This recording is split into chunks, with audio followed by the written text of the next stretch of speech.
کہ جیسے کہ سب سے پہلے ہم کو وضو بنانا پڑے گا، اس سے بھی پہلے تو پاک صاف ہونی چاہیے، اس کے بعد وضو بنائیں گے، اس کے بعد سلیقے سے جہاں نماز وغیرہ بچھا کر جو ہے اور ٹوپی وغیرہ لگا کر نماز پڑھتے ہیں، تو اس کا رول ریگولیشن ہے، قاعدہ قانون ہے۔ تو اسی طریقے سے نظم کا بھی قاعدہ قانون ہوتا ہے، ایک پابند نظم ہوتی ہے، ایک آزاد نظم ہوتی ہے، اور بہت ساری قسمیں ہوتی ہیں۔ لیکن آزاد نظم میں یہ چھوٹ ہوتی ہے کہ آپ کوئی سی ورڈ کو یوز کر سکتے ہیں، اور کوئی بھی بند کافیہ ردیف ہو یا نہ ہو اس میں چھوٹ ہوتی ہے، تو اسی کو کہا جاتا ہے آزاد نظم۔ ٹھیک ہے، اب ہم لوگ دیکھیں، اب ہم لوگ یہ جانیں گے کہ اس نظم میں جو ہے یجون و منتالو کے بارے میں، ان کی حالات زندگی، اور انہیں کس مطلب کون کون سی ڈگری حاصل کیے تھے، اور دوسری بات انہیں کون سا پرسکار ملا تھا، کون سا انعام ملا تھا، یہ چیز کے بارے میں جانیں گے۔ چلیے بورڈ کی طرف چلتے ہیں، اس کے بعد لاسٹ میں ہم لوگ آپ کا جو نظم ہے ہم نہیں جانتے، اس کے اشعار کو پڑھیں گے اور اس کی تشریح کریں گے۔ ٹھیک ہے، چلیے شروع کرتے ہیں۔ آج کا جو چیپٹر ہے آپ کا، یہ کلاس 12 کا جو ہے نظم چیپٹر میں آپ کو ہم نہیں جانتے، یہ آپ کا آج کا چیپٹر ہے، ہم نہیں جانتے۔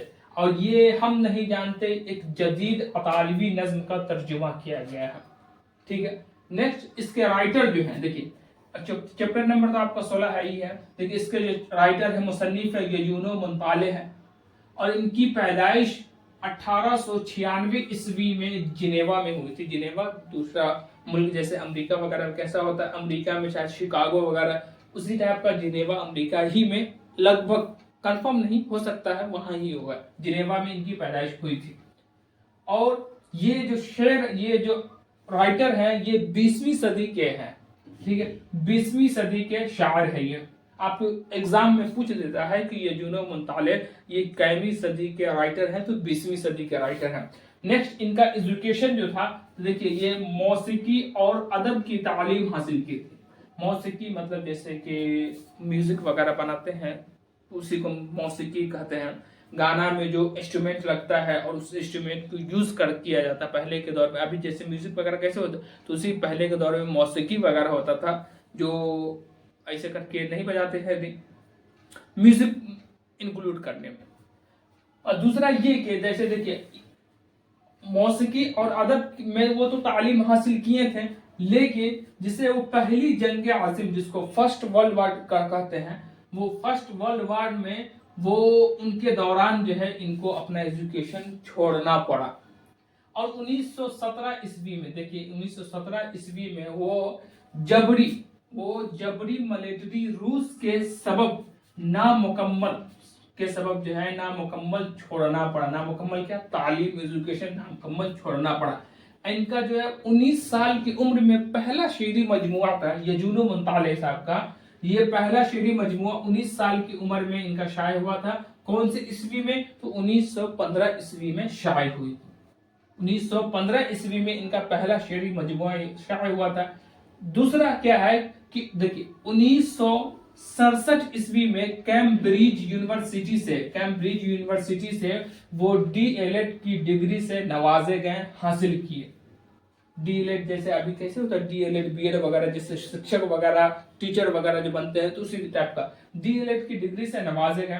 اور 1975 عیسوی میں انہیں نوبل انعام سے نوازا گیا، جو آپ کو ہر سال شاید 6 فیلڈ یا 9 فیلڈ میں دیا جاتا ہے، اس میں فزکس میں، میتھ، کیمسٹری، بایولوجی، یہ سب میں دیا جاتا ہے۔ اس کے ساتھ ساہتیہ، آپ کو ہر فیلڈ میں نوبل پرسکار دیا جاتا ہے۔ نوبل پرسکار سمجھئے کہ الفریڈ نوبل جو ڈائنامائٹ کی کھوج کیے تھے، اسی کے نام سے جو ہے یہ نوبل پرسکار دیا جاتا ہے۔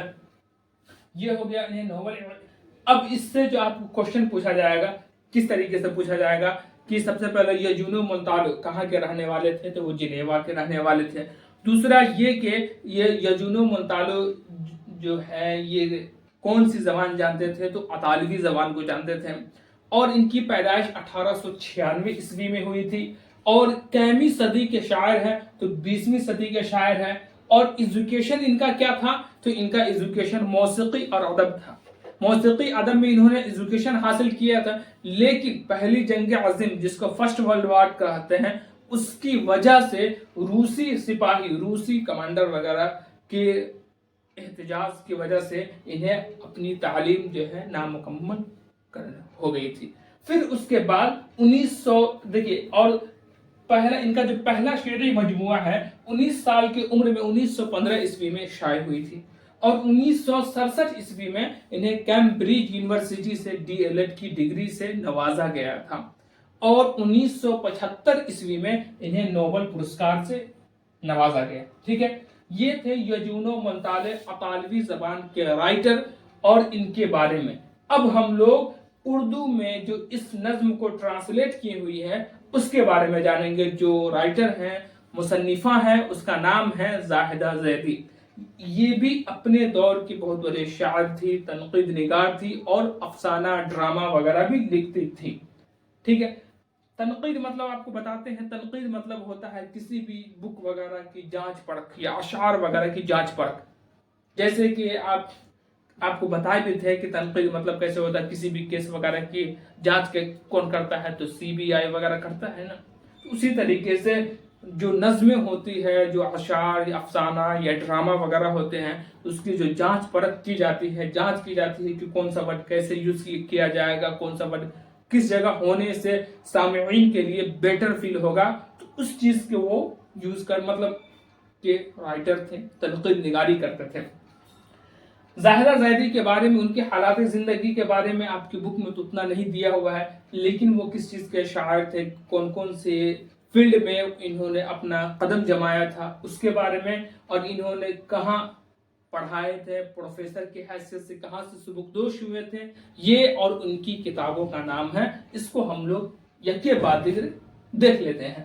دیکھیے، سب سے پہلے تو یہ زاہدہ زیدی ایک رائٹر کا نام، ایک مصنفہ ہے، جو مترجم مطلب اس نظم کو جو ہے یجونو ملتالے کی جو نظم ہے ہم نہیں جانتے، یہ تو اردو زبان میں ہے، ان اطالوی زبان میں کچھ اور تھا، اس کو ٹرانسلیٹ کی تھی، اطالوی زبان سے اردو زبان میں ٹرانسلیٹ کی تھی۔ اور یہ دیکھیں، زاہدہ زیدی شاعری، تنقید اور ڈرامہ نویسی مطلب لکھنا ہوتا ہے، ٹھیک ہے، نویسی، تینوں اصناف میں قدرت رکھتی تھی، تینوں فن میں، یہ ڈرامہ میں، شاعری میں اور تنقید نگاری میں، یہ تینوں میں اپنا قدم رکھتی تھی، اور مطلب ان کا رول تھا، اور اس میں تینوں فیلڈ میں یہ انہوں نے بہت مشہور ہوئی تھی۔ اور نیکسٹ یہ ہے کہ علی گڑھ یونیورسٹی سے، علی گڑھ مسلم یونیورسٹی سے شعبہ انگریزی مطلب انگریزی ڈپارٹمنٹ سے وہ پروفیسر کی حیثیت سے، پروفیسر کے عہدے سے ریٹائر ہوئی تھی، سبکدوش ہوئی تھی، سمجھ گئے؟ شعبہ ڈپارٹمنٹ انگریزی جو ہے، انگلش ڈپارٹمنٹ میں وہ پروفیسر تھی، اور وہی اسی پوسٹ سے وہ ریٹائر بھی ہوئی تھی۔ ان کی جو کتابیں ہیں تو آپ کو 3 کتابیں ایسی ہیں جو شعری مجموعہ ہیں، اس کے بعد ڈراموں کی بھی کتاب ہے۔ دیکھیے، ان کی شعری مجموعہ میں ایک ہے زہر حیات ہے، دوسرا یہ ہے کہ دھرتی کا لمس مطلب مزہ چھونا، ٹھیک ہے، اس کے بعد جو ہے آپ کو سنگ جاں، یہ، اس کے بعد یہ جو ہے ڈراموں کا مجموعہ ہے، دوسرا کمرہ، اس کے بعد چے خف ہے، ساتر ہے، اس کے بعد بکٹ ہے، یہ سب ڈرامہ ہے۔ اور آپ کا جو ہے نظم ہم نہیں جانتے، یہ ان کے شعری مجموعہ کا جو ایک بک ہے وہ کس بک سے نکالا گیا، تو یہ سنگ جاں بک ہی سے اس نظم کو نکالا گیا، جو ہمارے چیپٹر میں، ہمارے نصاب میں ہے۔ اب ہم یہ جانتے ہیں، دیکھیے، اگر پوچھ دے آپ کے ایگزام میں کہ ہم نہیں جانتے یہ کس بک سے نکالا گیا ہے، تو سنگ جاں سے یہ نکالا گیا ہے، اس بک سے یہ اشعار لی گئی ہیں۔ اب آپ لوگ ایک بار اسکرین شاٹ لے لیجئے اس کا، پھر اس کے بعد ہم آپ کی جو بک میں ہے ترقہ کشا دوم میں اس کے اشعار پڑھیں گے۔ دیکھیے، آپ کو اشعار پڑھیے گا تو ایسا لگے گا کہ یہ کوئی شعر، یہ مطلب کوئی اشعار نہیں ہے، لیکن در حقیقت اگر اس کے جو میننگ ہے، اس کا جو ورڈ سمجھیے گا تو آپ کو سمجھ میں آ جائے گا کہ نہیں، یہ پرفیکٹ اشعار ہیں اور یہ ایک آزاد نظم ہے، ٹھیک ہے۔ دیکھیے، آپ کو اگر زاہدہ زیدی سے اگر کوشچن پوچھے گا تو آپ کو یہ پوچھ سکتا ہے کہ زاہد مطلب نظم ہم نہیں جانتے ہیں کس بک سے لی گئی ہے، تو سنگ جہاں سے لی گئی ہے۔ اور دوسرا آپ کو ایگزام میں پوچھے گا کہ زاہدہ زیدی کس یونیورسٹی کے پروفیسر تھی، تو علی گڑھ مسلم یونیورسٹی کے پروفیسر تھی۔ اور کس ڈپارٹمنٹ میں تھی؟ انگریزی ڈپارٹمنٹ میں تھی۔ اور یہ کس فن میں ماہر تھی؟ تو ایک ہے شاعری ہے، اور ایک تنقید ہے، اور ایک ڈرامہ ہے۔ تین اصناف میں وہ مشہور تھی، اور ان تینوں اصناف میں ان کی کئی کتابیں بھی شائع ہیں۔ اب ہم لوگ آپ کی بک سے جو نظم ہے اس کو پڑھیں گے۔ دیکھیے یجون و منتالے، دیکھیے ہم نہیں جانتے، یہ جدید اطالوی نظم کا ترجمہ ہے۔ ہم نہیں جانتے، اشعار شروع ہوتا، دیکھیے ہم نہیں جانتے ہیں کہ کل کیسی ہوگی مسرت سے پر، یا غم کے دھند لگوں میں لپٹی ہوئی۔ ہم نہیں جانتے کہ ہم کو یہ راہ پر پیچ و خم، نوبادیوں کو نوبادیوں کوہ سارو، شباب آفری مرغ زارواں میں لے جائے گی، یا کہ پرہول و تاریک پٹال میں، یا اگر ڈوب جائے اندھیری گھوپاؤں میں نور سحر۔ یہ بھی ممکن ہے کچھ اجنبی سرحدوں سے ہمارے قدم جا ملے، یہ بھی ممکن ہے یہ دیو مالا روایت کہنا، یہ تاریخ جن سے تراشا گیا قصہ زندگی کا بدن، ایک مبہم اندھیرے میں کھو جائے، پھر زندگی وہ حکایت ہے جس کی ترسیل ممکن نہ ہو۔ ہاں مگر اتنا معلوم ہے ہم کو اے بہرے اے جد امجد، کہ اب ہم جائیں گے تیرے آہنگ کو، تیری خاموش سرگم کو بھی ساتھ لے جائیں گے، جو ہماری نواؤں ہمارے تنفس میں پیوست ہے۔ گو صدا تیری خاموش ہوگی، مگر گونج اس کی نہا خانہ دل میں باقی رہے گی، جیسے صحن چمن میں کوئی بوسہ آفتاب، جس کو وہ یاد میں اپنی محفوظ رکھتا ہے، سورج میں ڈھلنے کے بعد ادراک روزی تیری عنایت کا پروردہ، وہ بے صد الفاظ جس میں تیرا لمس پوشیدہ ہے، خاموشی اور وما زندگی میں گزر کر ہماری رگوں میں اتر آئیں گی، اور ہم اپنے لب پر تیرا ذائقہ موج زن پائیں گے۔ یہ تو اشعار ہے، لیکن دیکھنے میں ایسا لگ رہا ہے کہ اشعار نہیں ہے۔ دیکھیں اس تمام اشعار کا نچوڑ کیا ہے۔ یجون و منتالب یہ کہہ رہے ہیں کہ ہم نہیں جانتے ہیں کہ کل کون سا دن ہوگا، سمجھ گئے، مسرت خوشی کا ہوگا یا پھر غمی کا ہوگا۔ یہ بول رہے ہیں مسرت سے پر ہوگا، خوشی کا ہوگا، یا غم کے دھندلوں میں لپٹی ہوئی، یا پھر پریشانیوں میں ہوگی۔ ہم نہیں جانتے، ہم کو یہ راہ پر پیچ و خم، یہ راستہ جو ہے، یا پھر پر پیچ و خم مطلب ہوتا ہے پیچیدہ ہوگا کہ مشکل ہوگا۔ یہ ہو گیا نوباد، کون سا صحرا ہوگا، کون سی جگہ ہوگی، اسے ہم کو معلوم نہیں، کون سا کنارہ ہوگا، کون سا آپ کو کون سی جگہ ہوگی، کس جگہ سے کس لوگوں سے ملاقات ہوگی، اس کے بارے میں بول رہے ہیں۔ یا اگر ڈوب جائے اندھیری گفاؤں میں نور سحر مطلب صبح کی روشنی، ٹھیک ہے۔ یہ بھی ممکن ہے کچھ اجنبی سرحدوں سے ہمارا قدم جا ملے، یہ بول رہے ہیں یہ بھی ہو سکتا ہے، جیسی یہ جنگ چل رہی ہے، جیسا یہ سچویشن ہے کہ بھاگنا ایسا نہ ہو کہ ہم جب بھاگیں تو ہم اپنے ملک سے ہی دوسرے ملک میں چلے جائیں، ایسا بھی ہو سکتا ہے۔ یا یہ بھی ممکن ہے وہ دیو مالا روایت کہنا، مطلب میرے بارے میں کہنا کہ یہ جو تاریخ میں نے جو لکھی ہے جن سے تراشا گیا قصہ زندگی کا بدن کی مطلب یہ جو ہمارے حالات کے بارے میں جو بیان کیا گیا ہوا ہے، اسے تاریخ یاد رکھے گی، ایک مبہم اندھیرے میں کھو جائے گی. مبہم مطلب ہوتا ہے آپ کو شبہ، جس کو مشکوک کہتے ہیں. مشکوک، اس کے بعد یہ ایک مبہم اندھیرے میں کھو جائے گی. پھر زندگی وہ حکایت. اگر ہم اپنی زندگی کے بارے میں اگر نہیں بتاتے ہیں تو یا پھر ایسا ہو جائے گا کہ ایک زندگی ایسی ہوگی جہاں کھو جائے گی، کسی کو کچھ پرواہ نہیں ہوگا. ہاں مگر اتنا معلوم ہے ہم کو کہ اے بحر مطلب اے ندیاں، اے جد امجد، اے میرے خاندان والے، کہ اب ہم جائیں گے، ہم تو جائیں گے تیرے آہنگ کو، مطلب تیری جو دروازے یا پھر تیری جو چھوڑی گئی عادتیں، وہ اس کو تیری خاموش سرگرم کو بھی ساتھ لے جائیں گے. تو نے جو مجھے سکھایا ہے اپنے خاندان کے بارے میں، اپنے وارثین کے بارے میں بولنا ہے کہ ہم جائیں گے، ٹھیک ہے، لیکن ہم آپ کی جو یادیں ہیں، جو آپ کا بتایا ہوا جو قول ہے، آپ کے جو رول ریگولیشن ہیں، اس کو ہمیشہ یاد رکھیں گے، جو ہماری نواؤں، ہمارے تنفس، ہمارے دل میں پیوست ہے.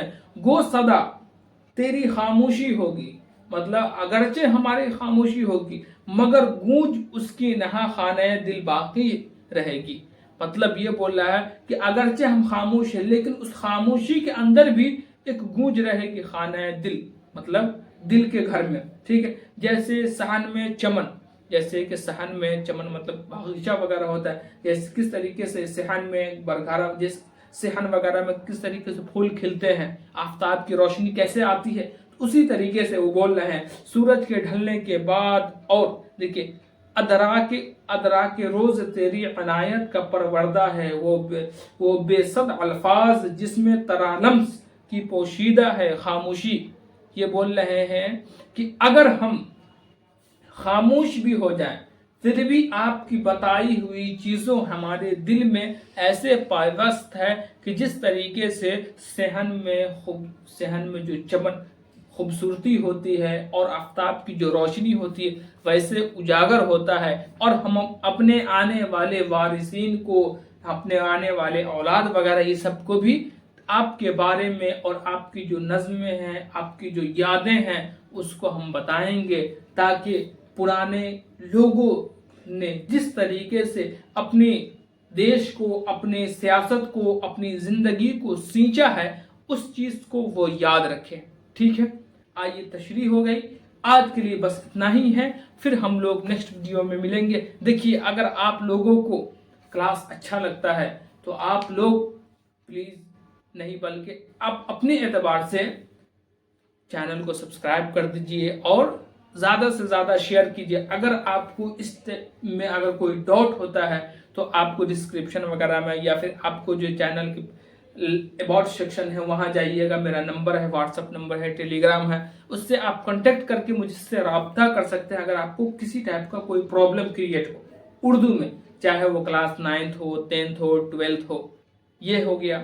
دوسرا یہ کہ آپ کو بی پی ایس سی وغیرہ کا بھی، B P S C teacher training کا جو ایگزام ہوتا ہے اس میں جو اردو گرامر وغیرہ پوچھی جاتی ہیں اس کا بھی ہم کلاس کرائیں گے. اور آپ کو جو بھی اردو گرامر کا جو کلاس لے چکے ہیں وہ تو ہو چکا ہے، اس کے بعد والا بھی لیں گے.